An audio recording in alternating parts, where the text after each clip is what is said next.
The debate between the UK and the EU around immigration has garnered more headlines in recent years. Fishing rights are perhaps the most tangible example of why the UK wanted to leave in the first place. Over two-thirds of the EU's fishing waters and two-thirds of the EU's fishing catch belong to Ireland and the UK. Around half of Ireland's fishing catch take place in UK waters. Now that the UK is leaving and theoretically taking its waters with it, Ireland's fishermen and the fishing industry are under threat of being locked out of waters that have been frequented by Irish trawlers long before either country joined the EU. As it currently stands, the UK is still in a transition period, meaning it's still abiding by the EU fishing rules of common fisheries policy. This dictates that the EU fishing fleet has access to 6 to 12 nautical mile limit around each country's coast, and neighbouring countries have access to 0 to 6 miles on. The preliminary target for the fishery agreement to be struck was today, the 1st of July, but as of yesterday afternoon, the two sides were still debating the shape of the new fisheries arrangement to be in place between the EU and the UK from next year. These negotiations are expected to go on for most of July and August, possibly into autumn. Negotiators from Brussels are hoping the UK will give EU membership access to its fishing waters, that's so that the UK can gain access to the single market in return. And I'll bring up the chart to see if it throws any more light onto the situation. But again, I think it's just an agenda for the timeline for those talks to take place. Patrick Murphy, CEO of the Irish South and West Fisheries Producers Organisation Limited, said that when Ireland first joined the EU in 1973, the EEC, as it was then, it had enough fish in its own waters and close by around the UK waters that crews from here didn't need to develop fishing sources elsewhere. French and Spanish coasts go too deep to trawl in, he said, so those fishermen come to the continental shelf around Ireland and the UK and Iceland, where the fish come to spawn. We have the jewel in the future of European waters. Our fish, they come to spawn here, they go to juvenile stage, and then they swim off to all the other countries. But now that the UK is leaving, it's losing half of its fishing grounds because it only ever fished in its immediate area. Irish crews fear that if no deal on fisheries and the UK leaves the EU, the waters around Ireland will see even more traffic from Spanish, French, and other European trawlers. If you only look at all the other countries, the nomads will call them, they came to Ireland and England, so even though they lose British grounds, they can still come into Ireland's grounds, said Murphy. We're going to see hundreds of boats coming in on top of us if we don't get an agreement. So we not only lose our other farm, we have to share the little one that we have with everybody else, and we have the smallest share of fish in that farm. The French would have 10 times our monkfish quota in the Celtic Sea than we would. This latter point about quotas is made by other fishermen too, that when Ireland entered the EU, there was more of an emphasis on agriculture than on fish, and because of the fisheries, didn't get as good a deal as we would have hoped. So again, more situation with the more things happening now with the Brexit situation coming up and arrangements and agreements not being reached, and they go for further and further talks.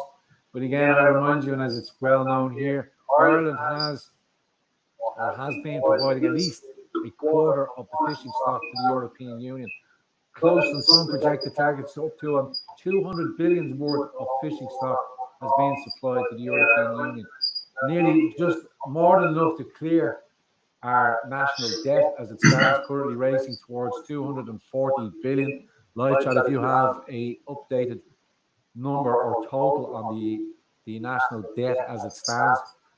We have about 25% of the waters, absolutely, Neil. And thank you very much for your continued support as well, Neil. Appreciate that. I don't understand, or I do understand. We'll have to wait and see what arrangement is met. But our new coalition government doesn't have fishing at the furthermost top of its mind. And indeed, if these allegations are true in direction of the new children's minister, another fatherless eunuch to be in charge of our children's education. And if anything to go by the allegations, some very serious charges are brought up. I would indeed, there should be calling for his resignation straight off the bat.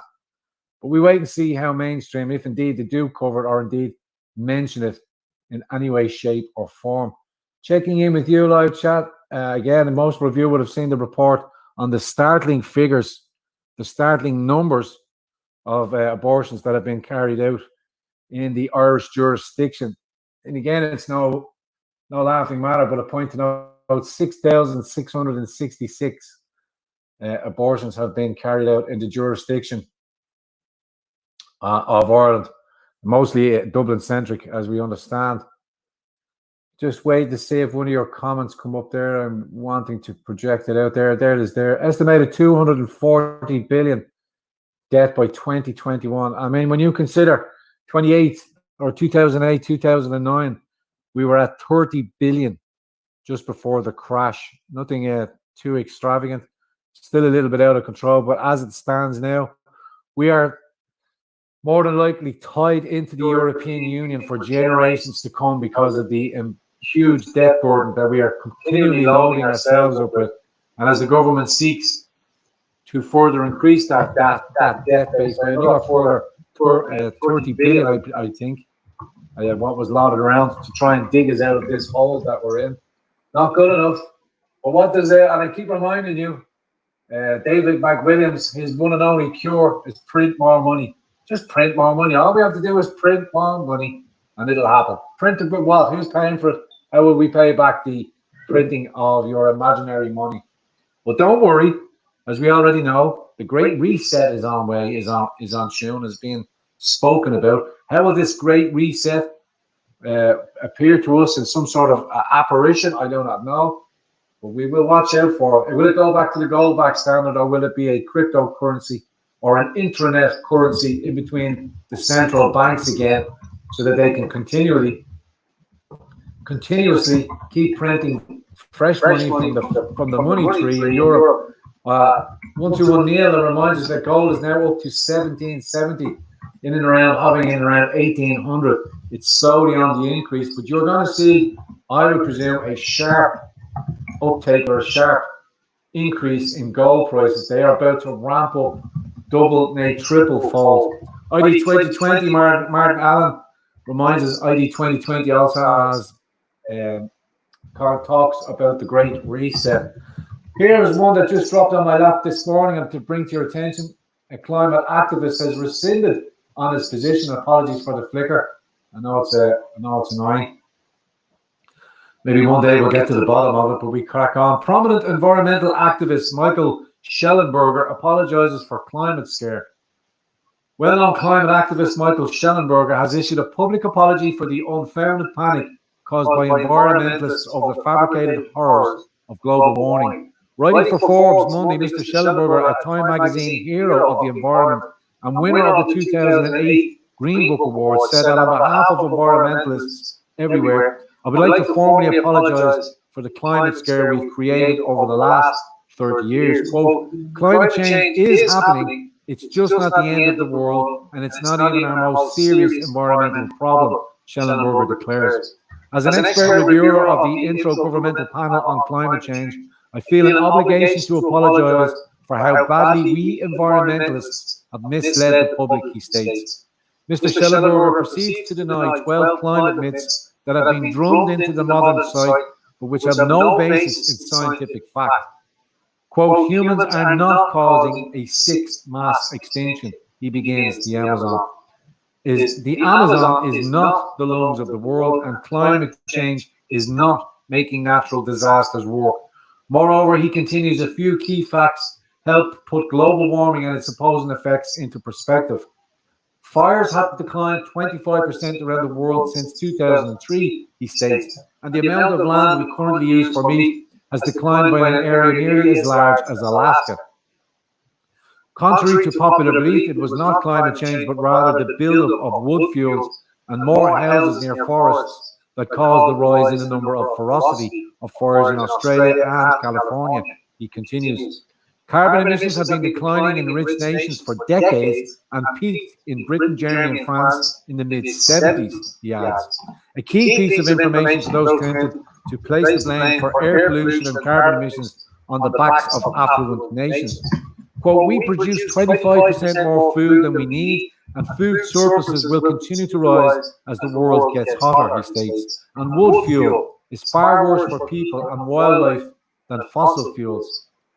As all of these facts will sound like climate denialism to many people, Schellenberger admits, but that just shows the power of climate alarmism. Schellenberger writes that up until last year, he avoided speaking out against the climate scare, in part because he was embarrassed, since he was as guilty of alarmism as any other environmentalist. But then last year, quote, things spiraled out of control, he notes. Alexandria Ocasio-Cortez, the world is going to end in 12 years if we don't address climate change. Britain's most high-profile environmental group claimed, climate change kills children, he writes. These and many other statements led to a glut of misinformation that left people around the world terrified and completely misguided about the reality of climate change. This in turn impelled Schellenberger to issue an extended formal apology for our fear-mongering in the form of a book, Apocalypse Never, Why Environmental Alarmism Hurts Us All. When it comes to facts trumping over fear, it's better late than never. I'm sure a number of you are looking for that link to that article. I'll drop that into the link for you there now as well. And again, don't forget our good friend the Don is doing weekly streams now of a Sunday, and he touched in on the climate activism there during the week. The Don is over on YouTube, THEDON, and doing some great broadcasts over the last weekend, some great live streams. Long may he continue. All voices are needed at the wheel. All voices are needed at the pump. Make sure you get yourself over to the Don, and if you haven't already subscribed, please do subscribe to him over there. Okay, TC. Let's have another quick slurp of the coffee. What else have I got for you? It's a whole range in which ways I could go, but we keep an eye on all things China because we were speaking initially about their. I'll wait to see if that one clears up, see if that one changes. But there's a small article here from Zero Hedge.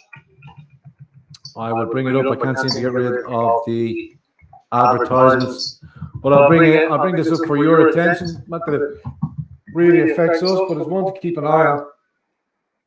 As it states, China has been caught smuggling 10,800 assault weapons parts into Louisiana by U.S. Customs and Border Protection officers.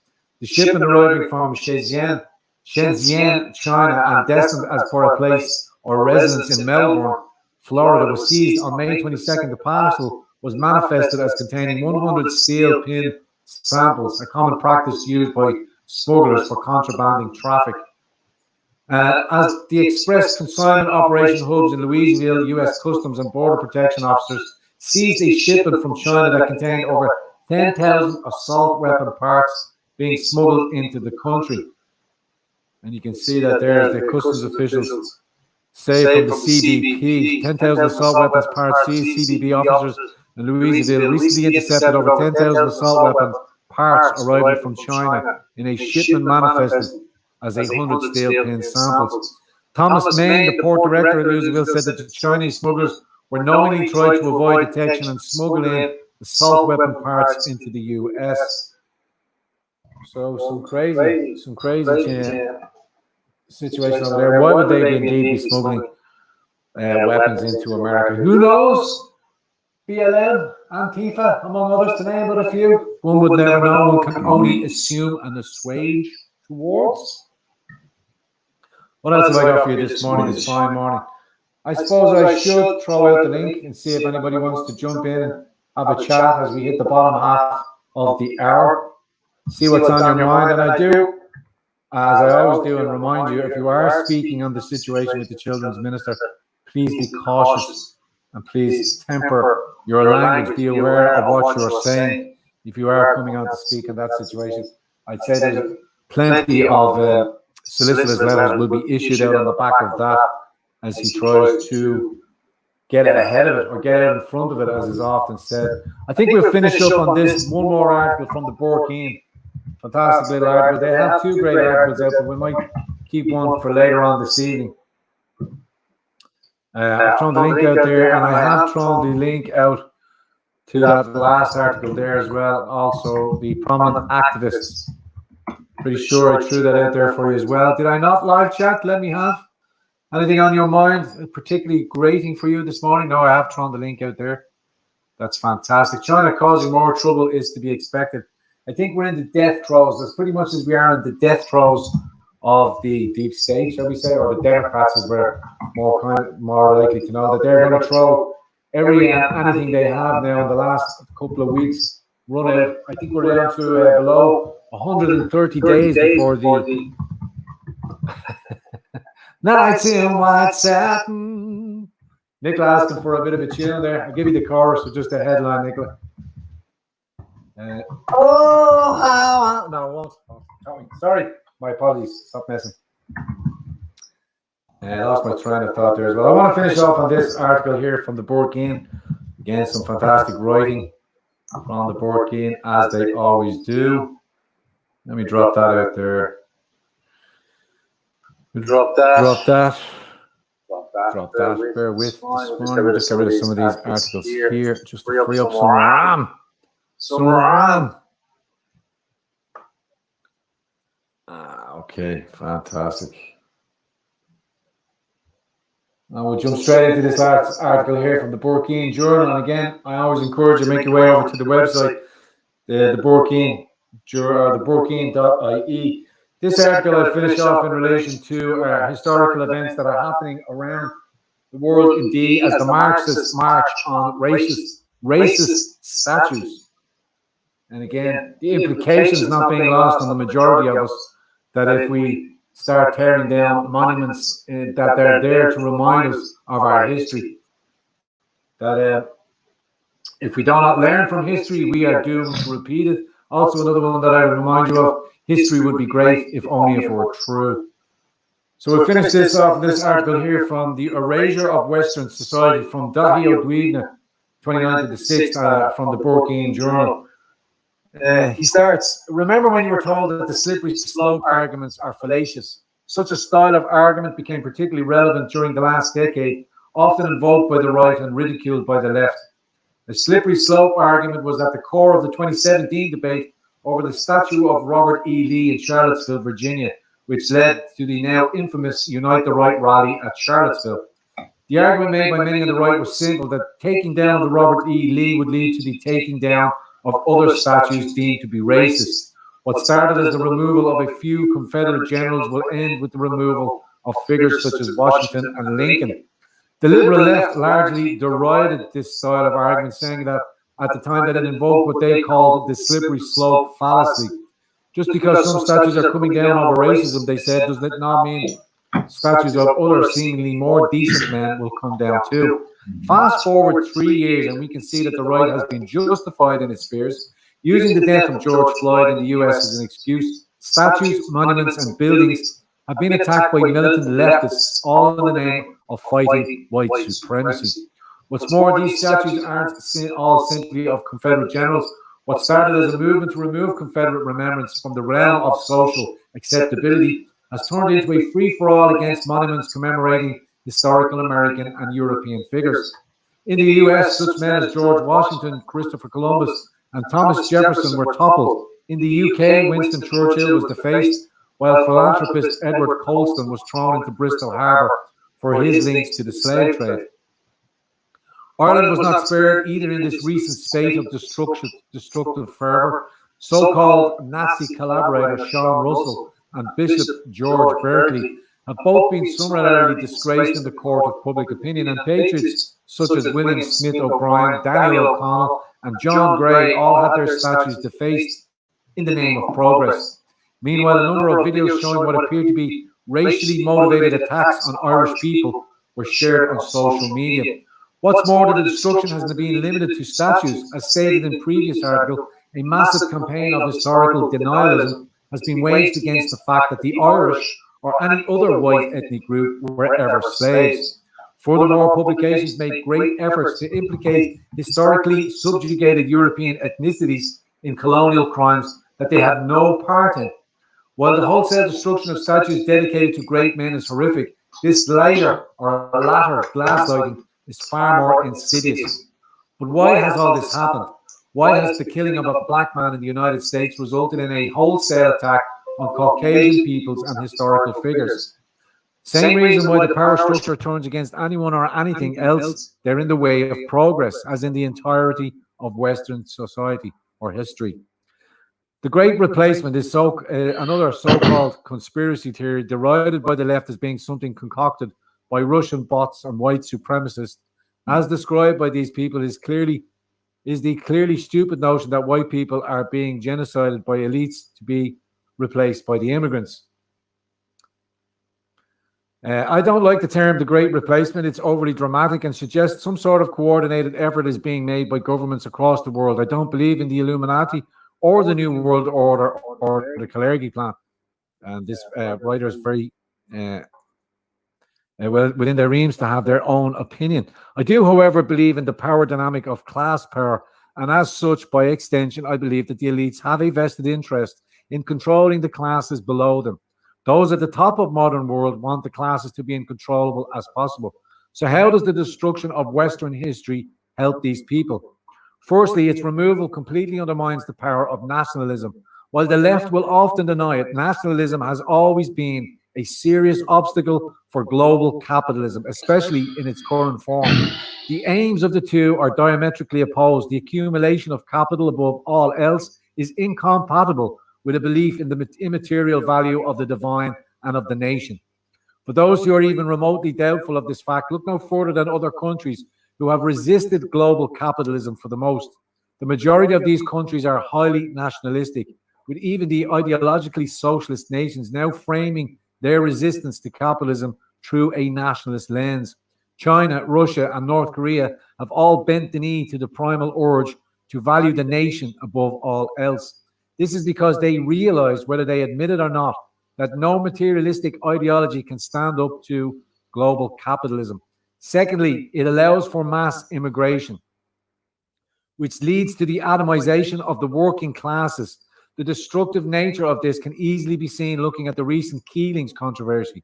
The fruit company imported immigrant workers during a pandemic, apparently because of their expertise. In truth, however, the workers were unskilled in the area and seemingly only brought in because of their willingness to value their labor lower than an Irish worker. This attitude is common within big businesses in Ireland, as evidenced by the central bank report last year, complaining that there weren't enough immigrants entering the country to keep pay down. Lastly, the destruction of the historic soul of nation enables the commercialization of identity as an essential element in the contemporary global capitalism. In traditional society, people are born with an identity, largely governed by ethnic, social, and geographic factory, greatly reduced for their potential for explorative consumption. If everyone were to be born without identity, however, then the potential for consumption would be limitless. The modern world loves artificial identity. Throughout our lives, we are constantly encouraged to try on various consumable identities. Modern Western man is likely to identify as a Liverpool supporter or a Ricky and Morty fan than engage in consumer practices related to these identities. Their national and religious identity only serve as a bulwark to this consumerism. As such, the removal of such natural identities is a significant long-term goal of global capitalism. We can agree. This goal is best achieved through severing the connection modern man has with reality. As such, the destruction of his past is necessary for him to become a nationless, godless, genderless creature designed for consumption. What's more, such a consumption human provides next to no resistance, only acting when his programming tells him to. Ultimately, the destruction of our histories coincide with the final stages of the suppression of the various men of Europe, of which the Irish are a small constituent part. As our statues tumble one by one, dissenting voices are stripped from media platforms, all the while populists like Donald Trump blather on about doing something while taking no action whatsoever. I could agree. With the devil's triangle of Fianna Fáil, Fine Gael and the Greens now in government, we in Ireland can only expect the draconian enforcement of extreme hate speech laws as the elites project of clown world marches forward at a record pace. After a decade of massive destabilization, humanity has finally arrived at a crossroads of existential importance. What our generation does today will decide not the future of humanity looks like, but whether humanity has a future at all. While European man does not constitute the entirety of humanity, his seat is that from which the world is commanded. If the West is subdued by the globalist capitalists, it will only be a matter of time before South America, Africa, and Asia fall as well, with similar destructive results. While I hate to admit it, whoever controls America controls the world, and in order to control America, one needs to control its past. There is a reason why they're destroying American history. Slippery slope arguments are not fallacious. Time and time again in the past, we have seen that the surrender of an inch to those in power results in their taking of a mile. As these people attempt to destroy our history, they gaslight our predictions of their actions with the accusations of fallacious reasoning. This is because it is only with the destruction of reality that these people can win. What a great article. Again, I wouldn't fall in line with everything that he was spoken with there. I do believe there is an agenda, and I do believe the Clergy plan is fully in effect. But again, that's just my humble opinion. It only states on the door, as we remind you, that one of its major tenets is to destroy the nation state. So in part, though, he goes there and goes in full and gives his opinion as to how he sees it. But he does concur that the global elites have always, and as is human nature, have wanted to control the classes below them. I cannot argue with that, and I think it's a very fantastic argument. I will, and before even reading, I will throw a link out to that article as well if you haven't come across it. That's now in the live chat as well, also. And again, with no takers coming in to have a chinwag with the Gran Torino, I can only say that we might just leave it there. We will be tuning in for later on this evening when I will be joined by my friend Thierry from France, and we will catch up with the latest election results over in France as it pertains to the election of mayors. Good morning, Paul. Great to see you. If you're only just joining us now, get on the floor. Give me 20. Happy days. Waiting for you to count them out, Paul. Catching up with some of your comments in the live chat before I let you go, before I let you greet into this rather overcast day here in the Republic of Ireland. We will keep an eye out, checking in with the mains, checking in. I see the pictures floating around with Peter Tatchell, Panty Bliss, and one or two on our very own Minister for Children. We shall keep an eye on that as it unfurls throughout the day. Nothing else really to bring to your mind here that I can see. So Dahi brings out here an article just popping out from 22 minutes ago. Let's see if I can bring that up for you actually before we sign off. Great to see you, Orion.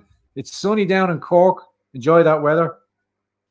I think we have one more article that Dahi just has brought to my attention over on the social medias.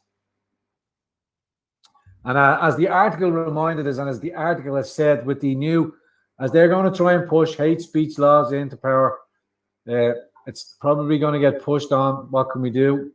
We can try and navigate our way through it again. But let me just bring you this article up that ties in with the hate speech legislation. Again, sorry for the flickering. And one for the evil on fearless, God bless. Okay, just 3 people jailed for hate crimes in Ireland over 2 decades. Our latest data investigation exposes how much more than 60% of prosecutions brought under the Incitement to Hatred Act between 2000 and 2019 were either struck out or withdrawn or dismissed. Just 3 people have been jailed for committing hate crimes over the past 2 decades, we can reveal. Our latest data investigation exposes how more than 60% of prosecutions brought under the Incitement to Hatred Act between 2000 and 2019 were either struck out, withdrawn, or dismissed. There were just 52 hate crime prosecutions over that period. Of these, 42% or 22 cases were struck out. In 13% of proceedings, the cases were withdrawn, while 4 were dismissed, the court service statistics revealed. In 3 cases, offenders were jailed, one in 2012 for a month, a second in 2013 for 4 months, and in 2018, a third was caged for 4 months. Brian Killeran of the Immigrant Council of Ireland said the figures show current laws are outdated. Oh, we need to change the laws so we can capture more of these racist Irish people. Brian Killeran of the Immigrant Council of Ireland says these figures show the current laws are outdated and called on the new government to make good on its pledge to update the Act within 12 months. He told the Irish Mirror, hate crime can happen on the street. Hate crime can happen in the community and in the workplace, and online has become a huge area that is being very poorly supported. The current legislation doesn't capture all of the various types of incidences that can happen, and it is not caught up with the increasing diversity in Irish society, the increasing year on year diversity in Irish society, or the developments in technology. The biggest deterrent to reporting a racist crime is when nothing happens. If you go to the Gardaí to report a verbal assault and they don't take it seriously, you're not going to report it a second time.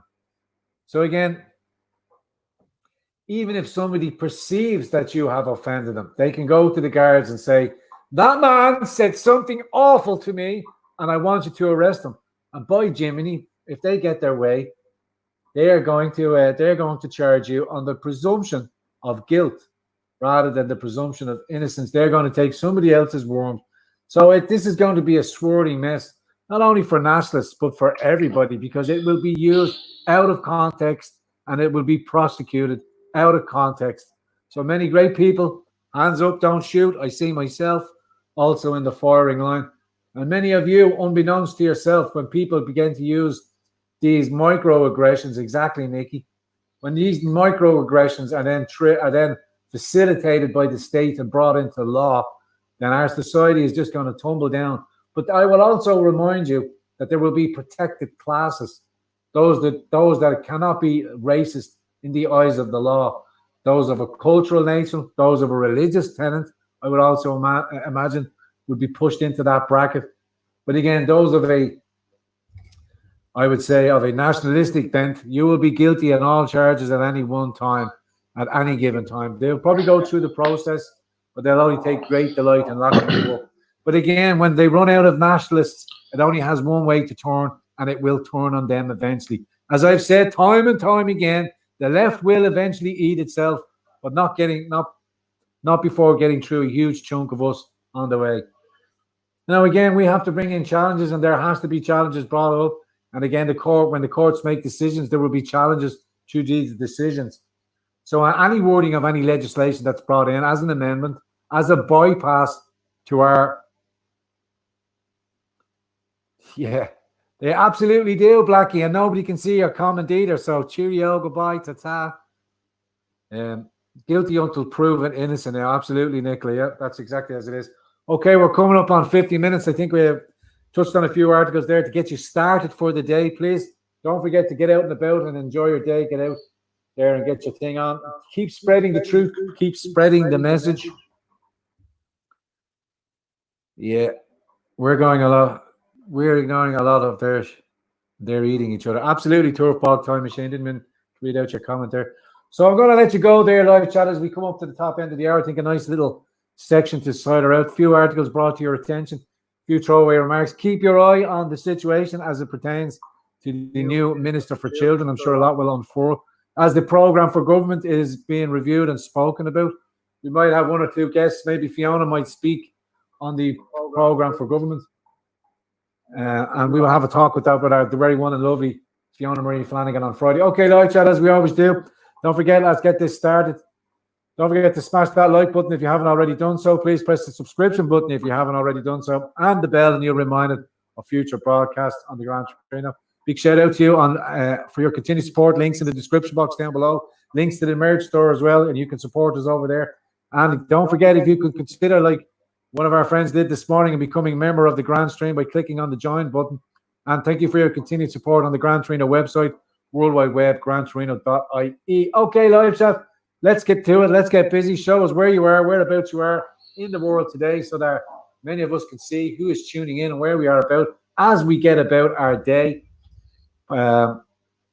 We are reminded that where is he? I'm after losing it there in the...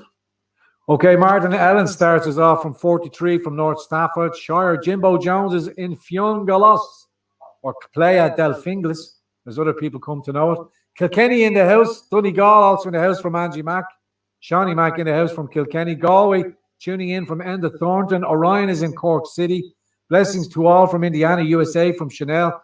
Casey is in from South Dublin. Salisbury in the UK from Michelle. Rogue Z is Bournemouth over over in Bournemouth. We have got 528 is in London, 58. Twim Cam Cadell is Kyle, 33 in El Paso. Karen Burns is 60 in New Jersey. Brenda Cassidy joining us also from the beautiful Donegal. Streaky Bacon is 51 in Berkshire. Siobhan Rice is in Newcastle. John Francis is in Hungary. Mark JK is in Antrim at 60.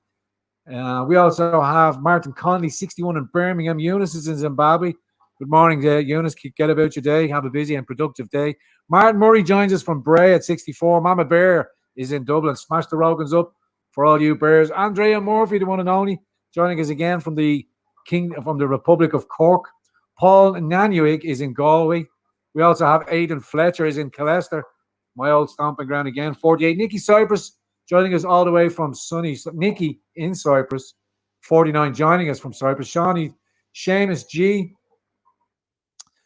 is in Bristol, and a big thank you to you as well. Colette Boland is in sunny Cork. Stargirl D is in California. Fantastic. Linda Ducorsi, I hope I'm pronouncing that right, is in Dublin 22. Val Ward is joining us from Limerick. Great to have you. Limerick, big shout out to your new mayor. What have you done? Colin Roachford, still 55 and still in Dublin. Val Ward is 57 in Limerick. Germany, 53 from Una Capricorn. Mojo Fee is also in the Kingdom or the Republic of Cork at 62.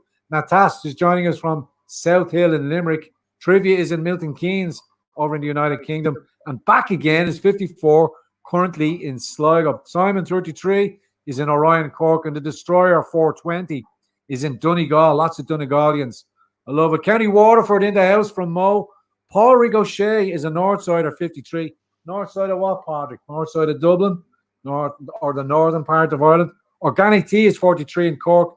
Bungle is in the bunker that is England. Paul Pugh is in Leitrim. Suffolk in the house from Greta Munns. Ulster from Saul FX. Dean Nemure is in Kerry. Great to have you. I hope I'm saying that. Dean Nemure. Johnny Doyle is in Saggart. Great to have you aboard. Jason is in Monaghan. All around. Indiana in the house for Marmalade. Who else have we got there? Keep them coming there. We've got Philip Dwyer from the NP as well. Alexa, who does Ireland belong to? If you've got a chance, if you've got Alexa in your house, I don't. Ask Alexa, who does Ireland belong to? I'm sure you'll be surprised by the response. That was a great little push out there from Philip Dwyer from the National Party. Big respect to us. What else have we got there? Like the channel to help GT. Absolutely. Thank you. Don't forget to smash that like button. And please and do. I encourage you to share it on your platforms. And as we round out, Brian Austin is in Glasgow. Jean Murray is in Rath Oath and Portlaoise in the house. Also, Paul Ricochet from Dublin. Okay, fantastic. Thank you for joining me again this morning. I'll see you later on this evening. I'll be joined by my French friend Thierry, and we will get some reports in from France as it pertains. I haven't seen any new movies being made up about the new Avengers. I see the Patrick and the Avengers are starting off out looking a bit ropey and a bit rough around the gills, but we hope and wait to see what movie will be produced from that gunslinger and his partner in crime. Live chat. See you later on this evening. Have a great one. Wuss. Okay, 8 out of 10. What do you give him? What do you give him for that one, Michael? 8 was left. Hang on. Yeah, 2 4s or 5 and a 3. Where's the 3? Okay, yeah. You can probably hear me anyway. 8 out of 10 GT. 8 out of 10. Let's see how you get on this evening. Good stuff. That was good. Some good articles there to follow up. And as I was saying, I like the roll call at the end to start giving people a voice. Those people who are brave enough to reveal themselves, you know, that's great leadership for the other people. Because if I say, hey, I'm Connor, 48 from Tyrone, and then there's a Jimmy, 47 from Tyrone, also from Tyrone, you can say, oh, I'm not alone. You know, there's other people in here. There's other people local to me. Maybe I'll type in my name next time around. Yeah, or maybe I'll try and get hold of this Connor fella and make contact with him, or whoever is your local person. So that's all. That's a good technique. So I'm going to be fair with you, GT. You know, I'm not assuming he's going to listen to this, but I'm going to be fair with GT. So I'll just offer some commentary. Yeah, a review basically. Okay. If you've been watching, thanks for watching. Just goodbye. Have a good day.